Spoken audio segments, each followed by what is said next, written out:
¿Qué tal? ¿Cómo están? Bueno, vamos a ver si llevamos adelante este nuevo vivo.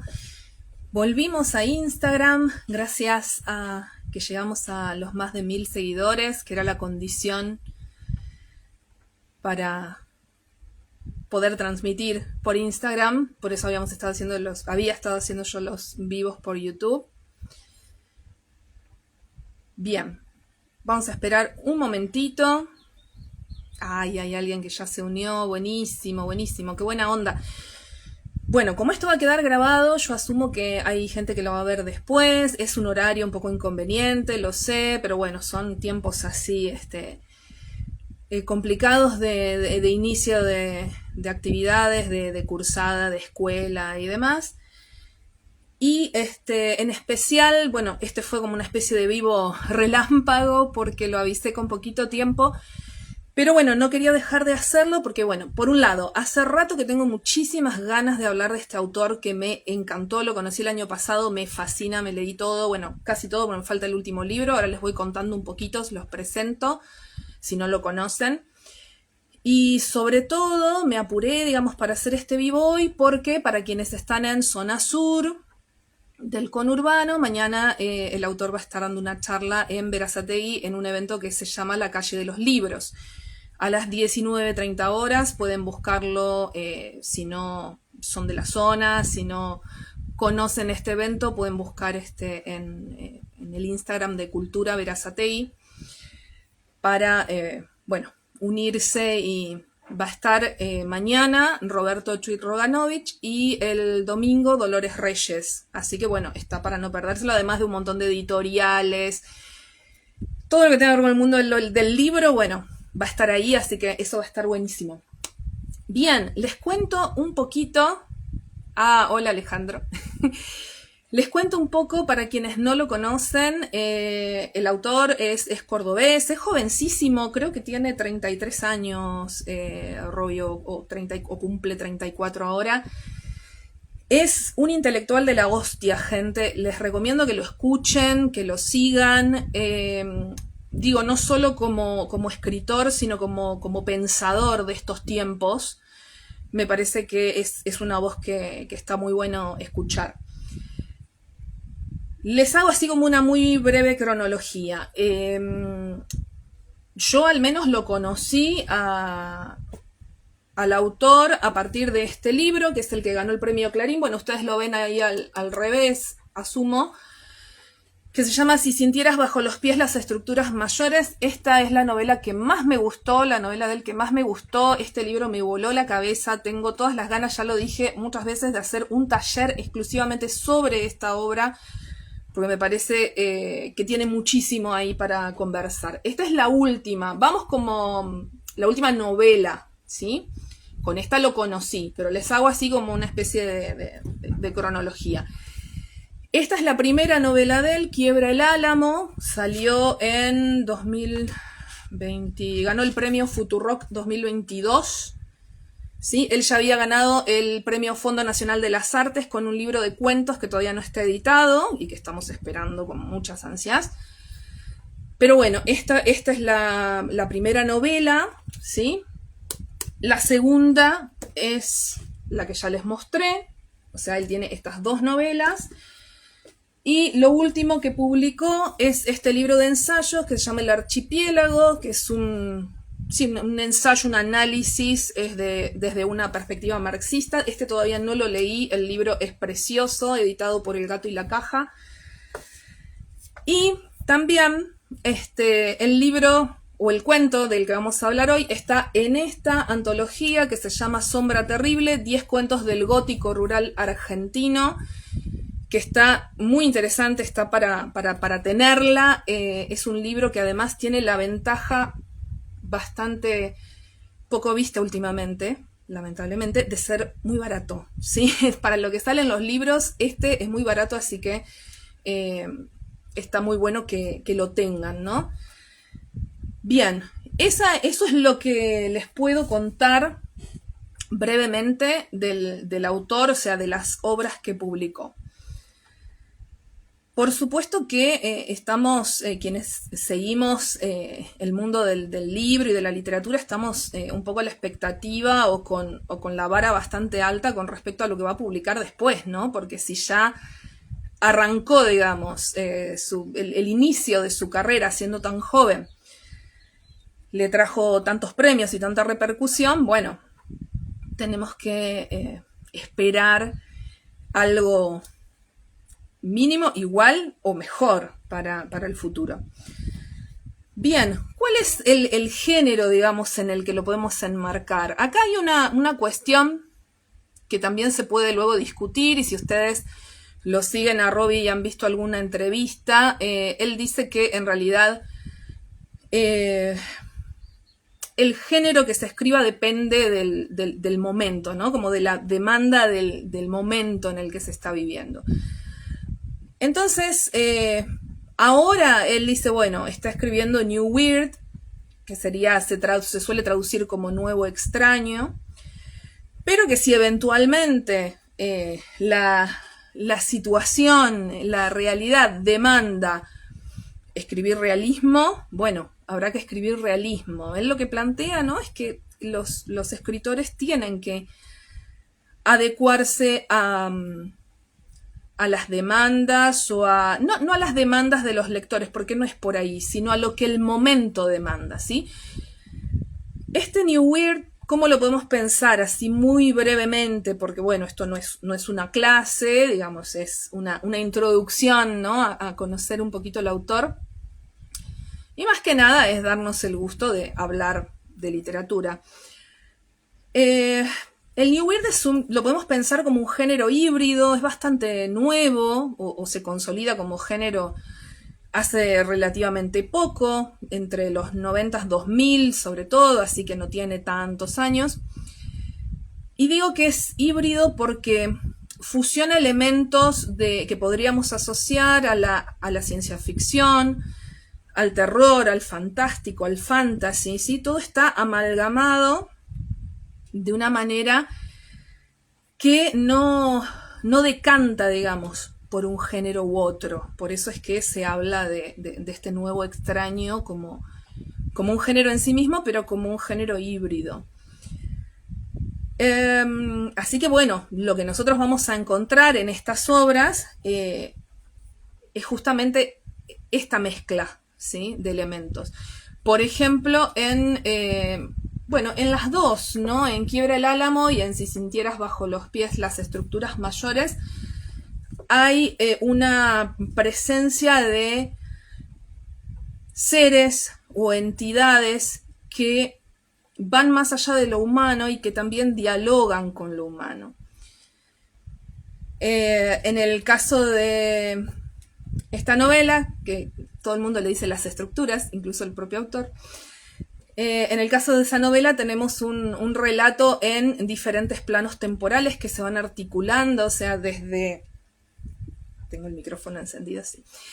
Desde ese lugar es muy interesante cómo trabaja a nivel narrativo las rupturas temporales, las dislocaciones, ¿no? Cómo logra articular una trama saltando constantemente en espacios y tiempos, ¿no? Eso sucede bastante en Quiebra el Álamo. Y en las estructuras, bueno, ahí está más ordenado, podríamos pensar, porque hay 4 planos diferentes con narradores diferentes que se van articulando. No quiero por ahí destinarle mucho más tiempo a esas otras obras, por ahí las podemos analizar o comentar en otro vivo, pero más o menos se van dando, ¿no?, una idea de por dónde circula la narrativa de este autor. Entonces tenemos estas temáticas que, insisto, tienen que ver con elementos fantásticos, sobrenaturales, el terror también. En el caso de Quiebra el Álamo transcurre la historia en un pueblo muy pequeño, rodeado de montañas, así que tenemos ahí toda una vida pueblerina que se ve de alguna manera interrumpida por unas apariciones que no voy a decir ahora qué son, pero bueno, es bastante difícil también atribuir en el propio texto, atribuirles un sentido único, ¿sí? No sabemos, decimos, bueno, son extraterrestres, no lo sabemos muy bien. Y en Si sintieras bajo los pies las estructuras mayores, este ser extraño que aparece en diferentes momentos de la historia de la humanidad es un bionte, una especie de planta, hongo gigantesco que tiene una, llamémosle, conciencia, ¿no? E interactúa con los humanos. Lo dejo ahí porque me parece que es para charlar un montón, pero con la novela leída. Así que bueno, eso lo haremos cuando hagamos alguna actividad, cuando les proponga alguna actividad sobre esa novela. No sé si alguien quiere hacer preguntas. Yo aprovecho a tomar un poquito de agua y arrancamos con el cuento.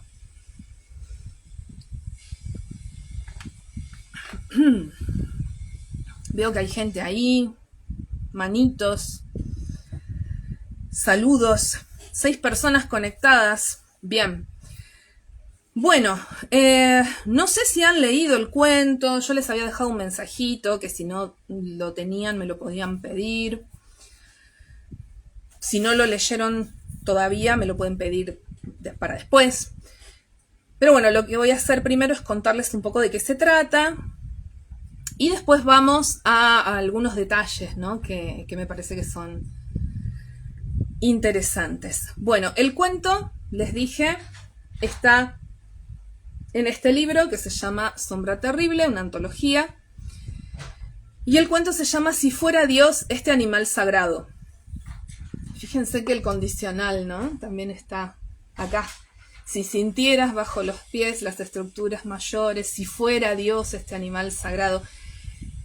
Hay todo un juego, yo lo estaba conversando con un amigo, hay todo un juego con respecto a lo que no se narra y a narrar desde lo hipotético, desde si pasara tal cosa o como si sucediera tal cosa, y constantemente vuelve a ese recurso. Entonces nos quedamos en esa zona indefinida, por momentos incómoda, de no saber a ciencia cierta si efectivamente eso sucede o no, pero la realidad es que desde lo que el propio texto dice, desde la enunciación del texto, se está narrando.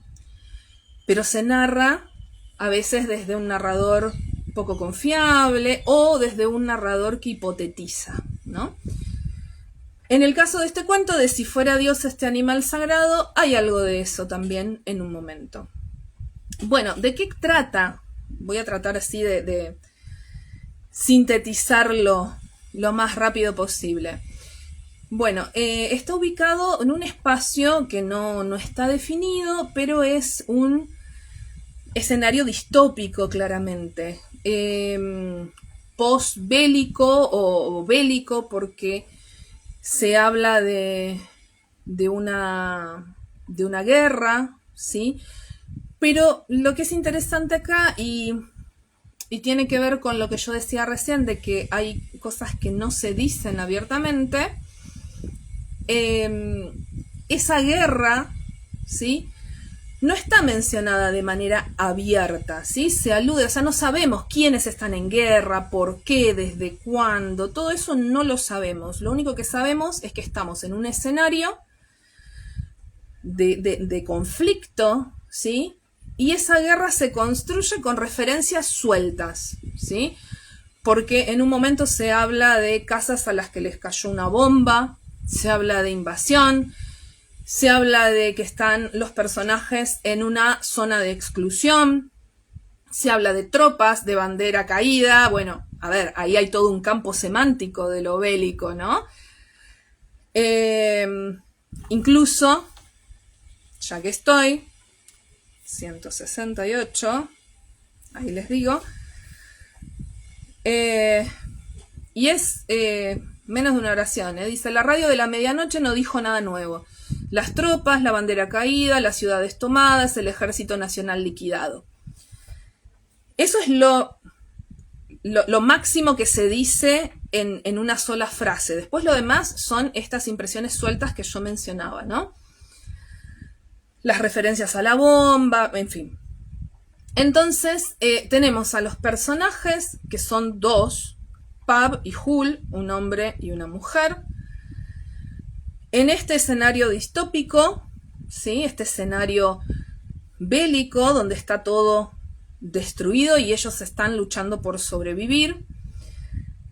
Podríamos pensar, si quieren, en un tercer personaje, que es la escopeta, porque son ellos dos muertos de hambre, buscando hasta qué tomar, porque ni siquiera hay agua disponible, pero tienen una escopeta.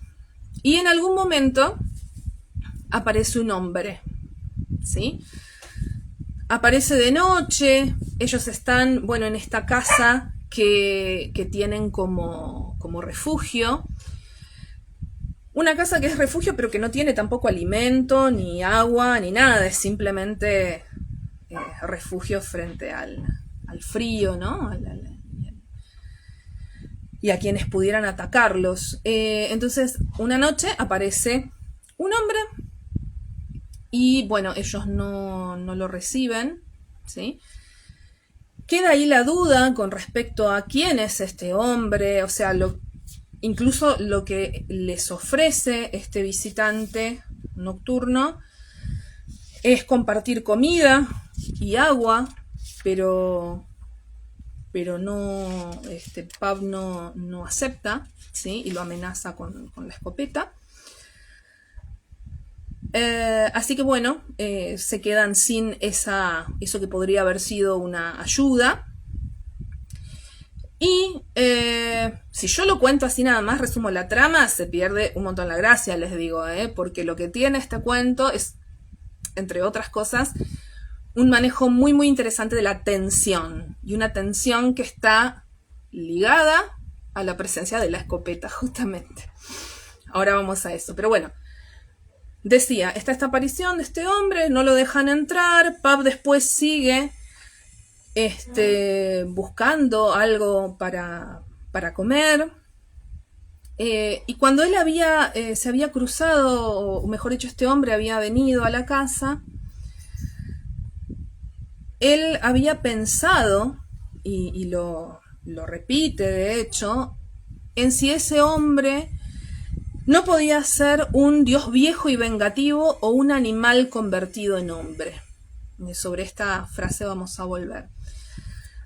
¿Por qué? Porque cuando él está en el bosque buscando algo para comer, o sea, ellos están prácticamente, o sea, están enfermos, Pab y Hul, y están prácticamente descompuestos de hambre, ¿no? O sea, el hambre que están pasando es extremo, y no...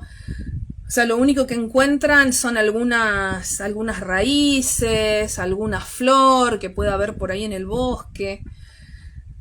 En ese sentido también uno dice, bueno, podían haber compartido con ese hombre que les dijo, tengo agua, tengo atún. Y sin embargo, Pab se negó, ¿no? Se negó por miedo, para proteger a Hul, para proteger la casa. Y podemos pensar que hay otras razones también. Esta, por ejemplo, no saber, o sea, su duda con respecto a si ese hombre que llega es humano o no lo es. Entonces, voy rápido así, después vamos a algunas citas. Entonces, bueno, después de haber rechazado a ese hombre, entre comillas, porque le queda esa duda de, bueno, si era un dios, un animal convertido en hombre, en el bosque se encuentra con una cabra que está muy vieja, muy enferma, y ahí aparece algo que es un tema a esta altura recurrente, ¿no?, del autor, y que tiene que ver con sus intereses más profundos, ¿no?, cuando lo escuchamos en entrevistas y demás. sucede, decía, con la aparición de la cabra, la experiencia de lo sagrado. De hecho, creo que, no sé si fue hoy o ayer, pero no mucho antes, en su Instagram publicó Robbie un fragmento de una charla, creo que de la columna, sí, de la columna que él ahora tiene en Futurock, donde estaba hablando acerca de la experiencia de lo sublime y de lo sagrado y de cómo muchas veces esas experiencias se conectan con el terror, o sea, con lo sobrecogedor y con lo sobrehumano, ¿sí? Entonces, la aparición de esta cabra en el final tiene que ver con eso. Bueno, ¿cómo se cierra? No hay que pensar mucho, ¿no? Tiene mucha hambre, tiene una escopeta y hay una cabra enfrente. Sí. No lo digo, ¿no?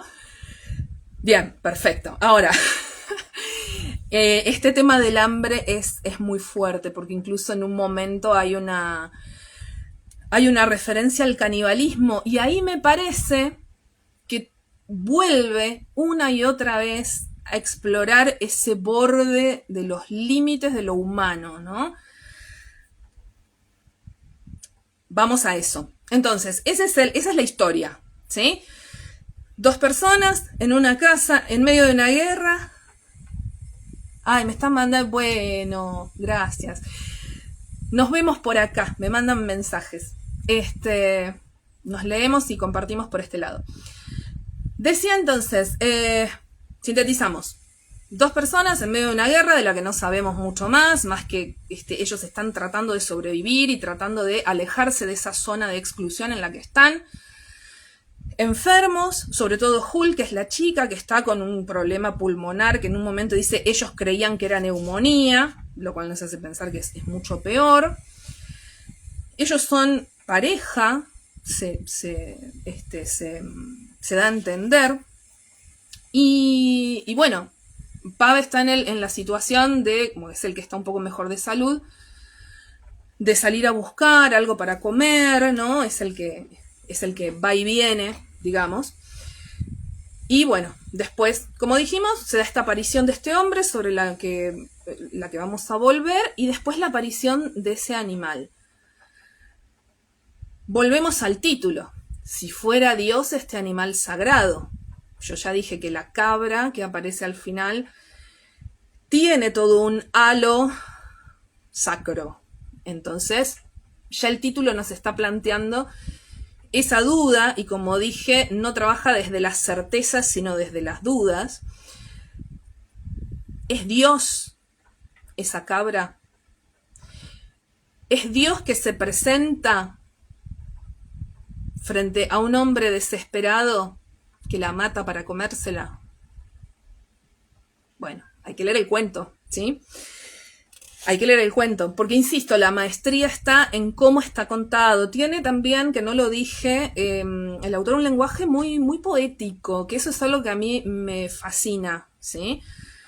Sé que no a todo el mundo le gusta eso, ¿sí? Pero a mí me parece maravilloso. O sea, hay un trabajo con el lenguaje que es hermoso. Insisto y voy a insistir 1.000.000 de veces, es un autor para conocer. Léanlo porque...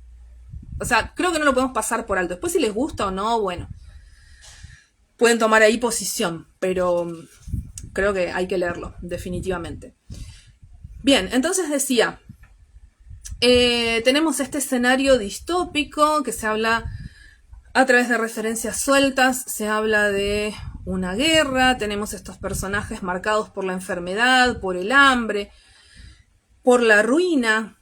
Y digo la ruina porque esa casa en la que ellos están es una casa que ha sido bombardeada, en la que quedan vestigios de las personas que vivieron ahí. Y es interesante también que enfrente, mucho más abajo, porque esta casa está en una colina, y cuando se la presenta en el primer párrafo, se dice que esa casa podría haber sido un santuario. De vuelta está presente lo santo, lo sagrado, ¿no? Ahí está, el aura de lo sagrado está desde el comienzo.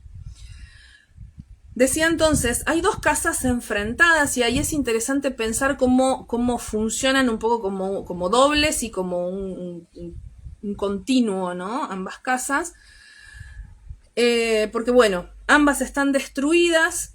Pab ha ido a inspeccionar esa otra casa y en ambas lo que sucede es que tenemos, como decía, estos vestigios de sus habitantes y de esa vida que ya no existe. Por un lado, resguardadas a través de la supervivencia, de la conservación de algunas fotos y en el otro caso de cuadros. Si no me equivoco, en la casa donde ellos están hay cuadros y en la casa de enfrente hay fotos. E incluso es muy interesante después, cuando lo relean o cuando vayan al texto, me parece muy interesante cómo en un momento está describiendo la casa en la que ellos están y a través de los elementos que están presentes en esa casa y de una mención así muy breve a la casa que está enfrente, de repente nos traslada a esa casa que está enfrente y tal vez a ustedes no les suceda y es algo que, no sé, yo entendí mal, pero a mí la sensación que me dio es que en un momento nos lleva a esa otra casa casi sin darnos cuenta. Parece que estamos hablando de la misma casa en la que ellos están y resulta que de repente estamos en esa otra casa en la que hay como elemento significativo, bueno, están los cuadros están ahí y como elemento significativo hay un cadáver. Y es el cuerpo de una persona que ya está, digamos, con plantas que lo están cubriendo y demás, pero es alguien que se suicidó. O sea, tiene una escopeta sobre el pecho. Entonces, de alguna manera, insisto, de nuevo, ¿no? Funciona como el doble. De algún modo le está mostrando a Pab lo que podría hacer, porque Pab también tiene una escopeta. Y tiene una escopeta con 3 cartuchos. Y en algún momento se hace esta mención a que podría dejar un último cartucho para matarse si el hambre ya es demasiado, ¿no? Entonces, de algún modo lo que está en esa otra casa prefigura para este personaje lo que podría llegar a sucederles. De vuelta todo está en este potencial, ¿no? Lo que se podría o como si fuese de tal forma, ¿no? El como si ustedes lo rastrean en el texto, está todo el tiempo. Es muy claro. Está el subjuntivo, el como si, el potencial, lo que podría ser. A ver, ¿por dónde? Porque yo me voy. Me hago todo un plano, pero después me voy, porque me entusiasmo. Entonces, bueno, estaba en este otro cuerpo, ¿no? La idea del suicidio como una escapatoria a esa situación, pero también no solo el suicidio, porque Jul, que es su compañera y que está muy enferma y que también está con las tripas que le hacen ruido del hambre, está en una situación, ¿cómo decir?, desesperada, ¿sí? Está en una situación desesperada. Y por ejemplo hay una escena en la que ella está buscando abajo de la mesada a ver si encuentra algo para comer después de haber revisado muchísimas veces, y Pab, que está limpiando la escopeta, le apunta. Ella nunca se da cuenta de que le apunta. De hecho, en otro momento le apunta cuando ella está durmiendo. Ahora, ¿cómo se plantea eso? Digo que la tensión del cuento está ahí. Porque decimos, a ver, están tratando de sobrevivir. No sé si les está saliendo muy bien, porque la están pasando realmente muy mal. Es una situación muy desesperada, muy extrema. Y todo el tiempo está latente, por eso la tensión, esta presencia de la escopeta, como lo que puede hacer, como el elemento que puede hacer que todo ese sufrimiento se termine. De hecho, él lo piensa, ¿no? O sea, le apunta, intenta pensar en otra cosa porque tiene demasiada hambre Y una de las cosas que piensa es, les leo la cita, dice: matar a Jul con la escopeta nueva, rápido y sin que lo notase, cuando durmiese, para que no sintiera nada, para después matarse él. Entonces está pensando todo el tiempo en esto. Ese cuerpo en la otra casa también le muestra que de algún modo ese escenario es tal vez el más probable, ¿no? Entonces todo el tiempo está ahí latente esa posibilidad de utilizar el arma para terminar con esto, ¿no? En otro momento, más adelante, ella está durmiendo y él le apunta, y esperen que lo encuentre, acá. Es en la página siguiente. Ella está durmiendo y dice: dormía hecha un bollo, como si protegiese algo cerca de la panza, como si se hubiese vuelto de repente madre, pero de algo horrible, ¿no? Ahí también está de vuelta, ¿no?, la presencia de lo ominoso, me sale, ¿no? O sea, hay algo ahí, no sé si abiertamente terrorífico, pero sí, se está rondando, si esa atmósfera ya está ahí instalada, ¿sí? Después, bueno, se da la situación más adelante, en la que ella, después de que viene este hombre a pedir entrar a la casa, que se fue de noche, ella estaba durmiendo, y dice que ella era toda la inocencia, y la vio la espalda flaca, el pelo roto, un tatuaje ya desdibujado, respiraba como con un ronquido porque está muy enferma de los pulmones. Y ahí nuevamente, dice, Pab levantó la escopeta y apuntó. Desde esa distancia Jul no se daría cuenta, sería un movimiento brusco y después nada. Así, solo y sin nadie, Pab podría cruzar la frontera en 2 o 3 días si viajaba ligero, todavía con un cartucho para suicidarse si el hambre volvía a provocarle desmayos. Y dice incluso: Pab sostuvo la culata firme sobre el hombro, el pulso era estable, como si la decisión tuviese más que ver con lo que era justo que con los cariños compartidos. Ven que de nuevo es como si, ¿no? Como si la decisión tuviese que ver con eso, pero sí o no. Queda en nosotros ver cuál es la opción, o sea, si esto tiene que ver con la misericordia, ¿no? Que creo que, bueno, esa es la opción por la que el texto se inclina, pero lo interesante es que la va construyendo así, con esa ambigüedad, bueno, como si fuese de esta forma, pero a ciencia cierta no sabemos. Terminamos asumiendo que sí, que efectivamente es así.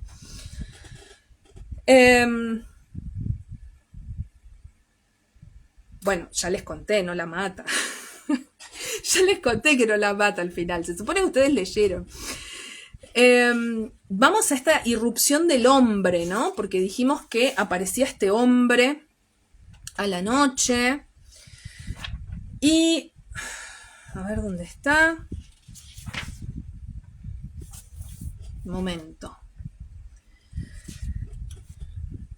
Acá.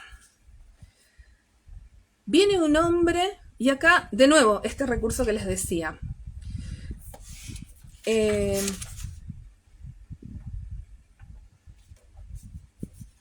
Dijo cosas en voz baja. Tal vez preguntándose si ahí se escondía alguien. O sea, no sabemos lo que dijo el hombre. Es un tal vez. Si era seguro entrar, si quien estaba dentro de haber alguien, ¿no? Si ese que estaba dentro podía estar armado, si en verdad no había nadie. O sea, son todas las hipótesis de lo que el hombre podía estar preguntándose. Después, efectivamente, sí tenemos el diálogo, o sea, seguimos sin saber quién es ese hombre. Tenemos ese diálogo donde el hombre le ofrece la comida, le dice, tengo agua y comida, podemos compartirlas, por favor. Y Pab en todo momento le dice que no, que no, que no, que no. Y ahí es que Pab tiene la sensación de que podía ser un dios viejo y vengativo o un animal convertido en hombre. Y acá retomamos esto que había dicho hace un ratito, ¿no? O sea, tenemos la perspectiva de Pab que no es muy confiable. Porque estamos hablando de una persona que está en un estado de estrés extremo, que casi no duerme y que sobre todo lleva varios días sin comer y prácticamente sin tomar agua. O sea, tranquilamente podría estar hasta alucinando, ¿sí? El texto no dice eso, no dice está alucinando. Pero sí nos dice que desde la perspectiva de él, el hombre era un bulto y que podía ser un dios viejo y vengativo. Y cuando él, en ese gesto de rechazo, le apunta con el arma, se dice, Pab temblaba, las manos transpiradas sobre la escopeta que parecía haberse vuelto caliente y parecía también ella, personificación, reconocer en el hombre de la noche un dios viejo y vengativo o un animal convertido en hombre. Y el hombre dice ahí algo muy llamativo. Puedo hacer lo que quieras, solo necesito que me des el permiso. Puedo hacer lo que quieras. Raro. No sabemos quién es, sale de la nada, ofrece justo lo que necesitan, agua y comida, y puede hacer lo que quiera. Sin embargo, Pab lo rechaza, termina dando un tiro al aire y el hombre se va. No sin decir que está desarmado, le pide que no lo mate, pero ahí triunfa, digamos, esa desconfianza de Pab. Después de esa escena es que él entra y piensa en matar a Hul, que está durmiendo. O sea, ella no se despierta con eso, o sea, ella no se entera de esto del hombre. Después de esto, a la mañana siguiente, se da una excursión, digamos, de él hacia el bosque. Hul se queda en la casa, él le asegura que el hombre no va a volver. O sea, durante la noche ella no se entera de nada, pero bueno, al día siguiente él le cuenta. Acá se da una situación bastante tierna, que es que ella le prepara un desayuno, ¿sí? Que son tallos de margaritas y dientes de león recién cortados, o sea, es lo único que tienen para comer. Y ahí ella ríe, ¿no? Es casi como el único momento feliz entre los dos. Y luego de esto es que él se va hacia el bosque a encontrar algo más, ¿no? Algo para comer. Y allí es que se da el encuentro con la cabra. Y ahí yo creo que vuelve invariablemente, inevitablemente, esa referencia a si ese hombre era en realidad un animal convertido en hombre. No sé, si tienen otra impresión me encantaría conocerla, díganme, cuéntenme, pónganlo en comentarios. Pero a mí me parece que hay como un halo, y eso es lo interesante, ¿no? No está dicho, pero hay una sensación que se construye, ¿no? Y digo, ¿cuál es esa sensación? Y de que entre esta cabra y el hombre hay un paralelismo. A mí me gusta pensar que ese hombre era un animal convertido en hombre y que podía ser la cabra, y que la cabra es ese animal sagrado que podría ser Dios. Creo que desde el sistema de ideas que viene armando el autor en las otras dos novelas, yo creo que sí, esa cabra es Dios. Pero vamos al cuento, vamos que ya estamos casi, página 176 para quienes tienen el libro. Ahí se dice que aparece la cabra, ¿no? Dice, era una cabra, se la describe, estaba sola, fuera de la manada. los ojos negros, era una cabra ciega, enferma, ¿sí? Y ella se estaba acercando hacia el centro del país, donde las bombas caían durante todo el día y toda la noche, y donde el aire ya era pesado e irrespirable. O sea, estaba yendo como hacia la zona de mayor peligro, ¿no? Y esta escena es... Toda esta escena es tremenda. Yo les cuento una cosa acá. La primera vez que yo leí este cuento, y esto es una experiencia de lectura muy personal, la primera vez que lo leí, cuando lo terminé, me quedé temblando. Pero por esa sensación de algo sobrecogedor, esa sensación de lo sagrado, bueno, eso me pasó. Toda esta escena creo que va un poco en esa dirección. Aparece la cabra y dice, tuvo miedo de tocarla como si el contacto pudiese contagiarse del dolor y la ceguera. Como si en el contacto, perdón, pudiese contagiarse del dolor y la ceguera. O sea, la cabra tiene como una herida, está supurando, o sea, es un animal que no está saludable precisamente. La cabra le acercó el hocico y lo olió, primero el pecho, el cuello, después la cara. Entonces también olió el lugar de donde había venido y el olor de los hombres y las caricias y la comida buena y el sol a la mañana y la paja y el viento limpio y el agua. Todo lo que ya no tienen. Y entonces ahí sucede algo extraño, fantástico, el rótulo que quieran. La cabra dijo algo. Pab no supo qué responder en su lengua de humano. Entonces estiró la mano y le tocó la cabeza y le hizo caricias. Otra vez la escena de ternura. El cuero estaba sucio y duro y abajo había una carne que todavía latía y empujaba un cuerpo. La cabra apoyó la cabeza contra el pecho de Pab y él la abrazó y lloró. La cabra se desprendió del abrazo y siguió camino hacia el sur. Pab se levantó y caminó al lado de ella y le contó, en voz baja, de dónde venía, y quién era Jul, y quién era él, y el olor a picante que había sentido en los árboles antes de dormirse y que le hacían pensar que el bosque quería nacer de vuelta. No sé tu nombre, ni el que le deben haber puesto a tus hijos, dijo. Después de un trecho, Pab la dejó avanzar sola. Entonces levantó la escopeta y apuntó. La cabra siguió caminando, ahora más lento, y torció el cuerpo, despacio, para volverse un blanco más simple, como si supiera. Uf, la idea del sacrificio, ¿no? Está ahí, se me pone la piel de gallina, gente, me parece bellísimo esto. Con la belleza de lo terrible, y ahí es otro de mis mambos, cómo se puede hacer algo bello con lo terrible.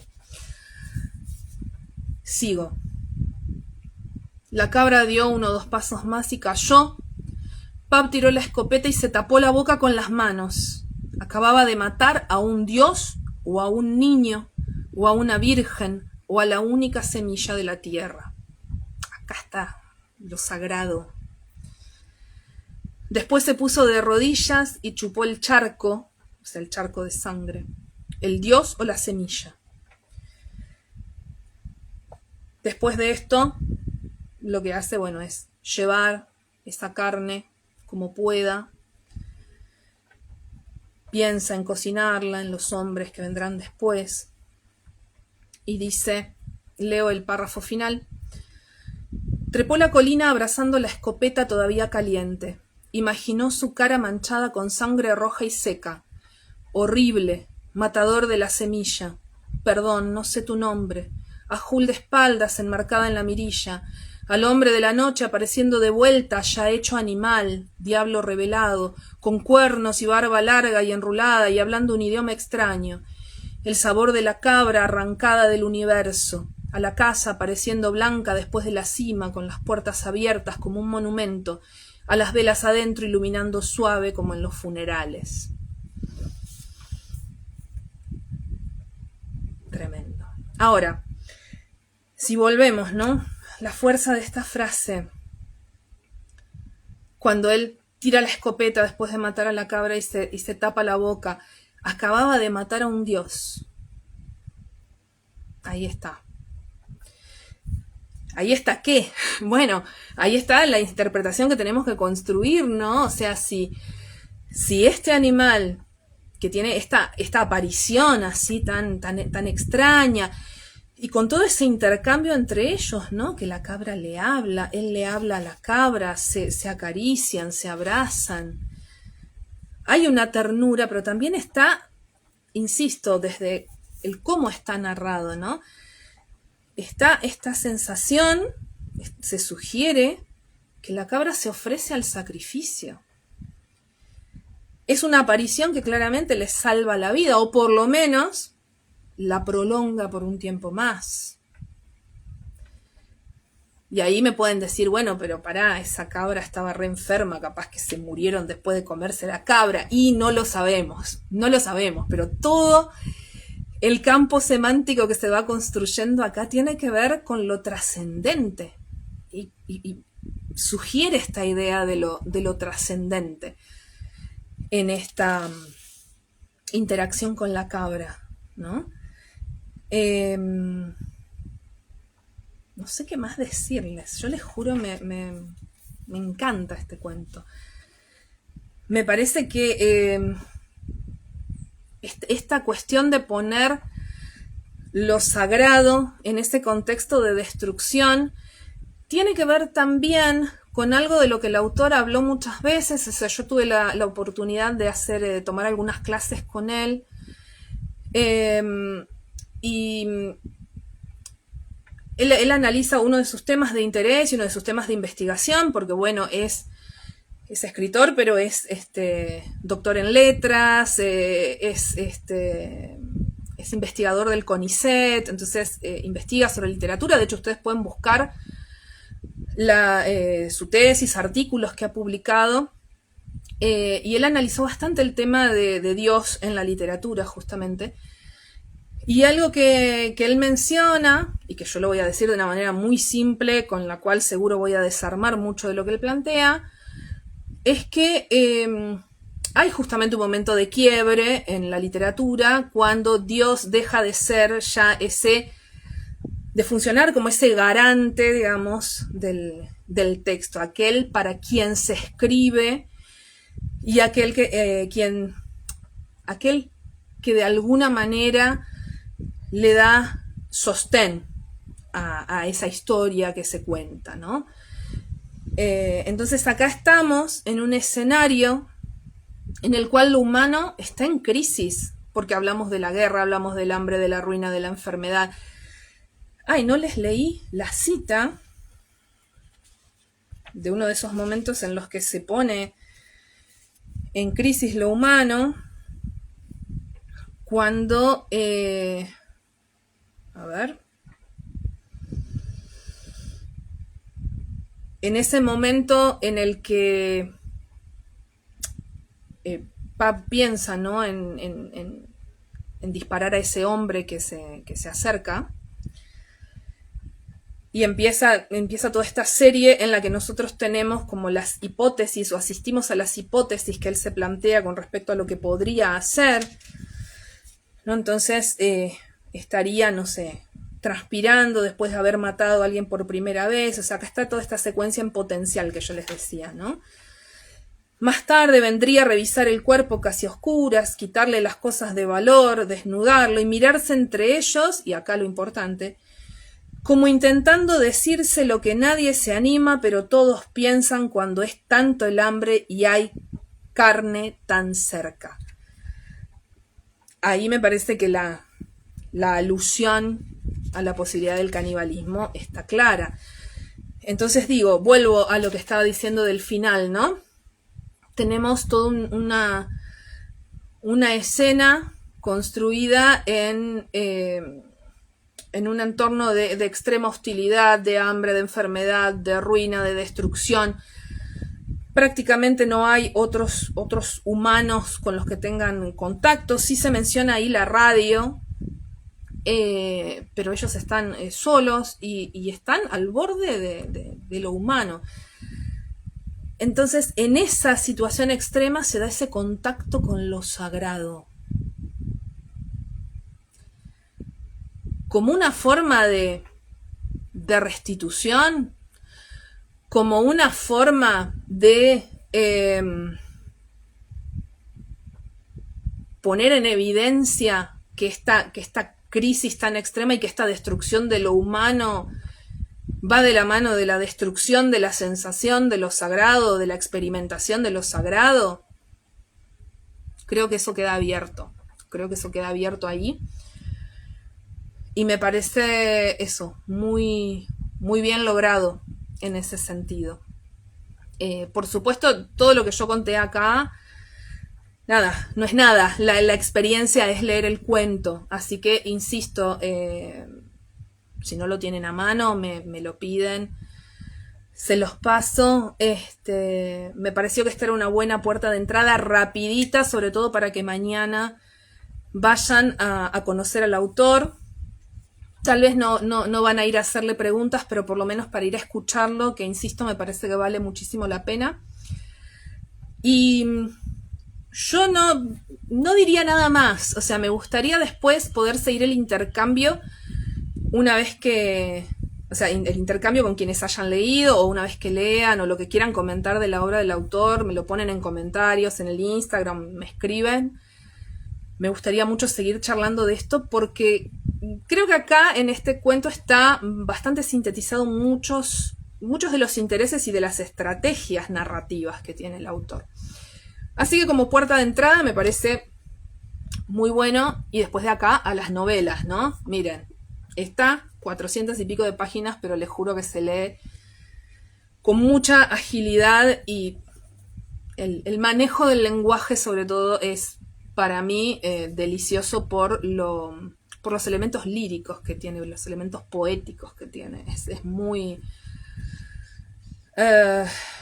hermoso. Eso me pasa, ¿sí? Entonces fíjense, ¿no? Dijimos, este género New Weird o Nuevo Extraño, en el que se narran cosas escalofriantes por momentos, terribles y demás, pero con un lenguaje sumamente poético. A mí me parece una combinación maravillosa. Es una opinión subjetiva, por supuesto, pero bueno, los invito a explorar por ahí y a intercambiar opiniones cuando lo crean necesario. No sé si alguien quiere comentar algo porque veo ahí mensajitos, saludos, manitos, pero no sé si alguien quiere decir algo más. Si ya habían leído al autor o no. Espero que este vivo les haya servido para abrir ahí una puerta. Espero que lo conozcan, que lo disfruten. Y bueno, la invitación siempre en estos vivos es a esto, a compartir impresiones de lectura y, por otro lado, invitar a leer, ¿sí? Así que bueno, no sé si no hay, veo que hay 6 personas que están ahí todavía, hay corazones que flotan en el éter del ciberespacio. Bueno, si tienen algo más para agregar, me lo hacen saber. Espero que lo hayan disfrutado, que les haya gustado, que les haya parecido interesante meterse en la lectura de este autor, conocerlo, que lo vayan a ver mañana. Me van a ver ahí, por supuesto, porque yo no me voy a quedar sin mi foto y mi autógrafo del Robbie. No, señor. Si pueden en algún momento hacer algún curso, algún taller con él, también lo recomiendo. Es una bestia, sabe muchísimo, ¿sí? Él está formado en teoría literaria y tiene mucho conocimiento también de filosofía, ¿sí? Así que les recomiendo intensamente que lean a Roberto Chuit Roganovich, síganlo en redes, banquémoslo porque vale la pena totalmente. Muchas gracias, gente, por estar ahí, por hacerme el aguante siempre, por haber pasado los 1000 seguidores. Y bueno, cuando yo decida la fecha para hablar de esta novela, les voy a avisar con tiempo para que la tengan leída. Y mañana le voy a hacer acordar a Robbie que me dijo que si yo hago el taller, charla con nosotros. Así que yo le tomé la palabra. Bueno, gente hermosa, espero que disfruten de estas lecturas y nos vemos. Gracias por estar ahí.